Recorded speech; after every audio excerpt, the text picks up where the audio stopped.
अस्सलामुअलैकुम। आज हम आपके साथ शेयर कर रहे हैं टिप्स एंड टोटके में बहुत ही आसान सा और बहुत ही फायदेमंद सा टोटका।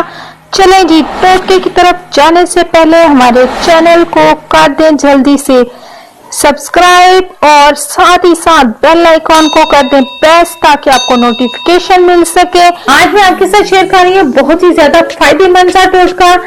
जब भी हम ब्लेंडर में लहसुन प्याज वगैरह का पेस्ट बनाते हैं या किसी भी वजह से उसे ब्लेंड करते हैं ब्लेंडर में लहसुन प्याज वगैरह को, तो उसकी जो स्मेल है वो ब्लेंडर से नहीं जाती धोने के बावजूद भी। तो आप अगर ये स्मेल खत्म करना चाहते हैं तो उसके लिए आपने करना ये है कि आपने पानी में एक चम्मच जो है एक खाने का चम्मच यानी 1 टेबल स्पून सिरका डालकर 2 मिनट के लिए आपने ब्लेंडर चलाना है और उसके बाद आपने वो पानी फेंक कर आपने ब्लेंडर को अच्छी तरह से धो लेना है। तो आप देखिएगा कि बदबू खत्म हो जाएगी और ब्लेंडर से स्मेल बिल्कुल भी प्याज और लहसुन की नहीं आएगी। आपको ये टिप कैसी लगी कमेंट करके मुझे लाजमी बताइएगा। इसके साथ ही मुझे यानी आयशा को दीजिए इजाजत। अल्लाह हाफिज।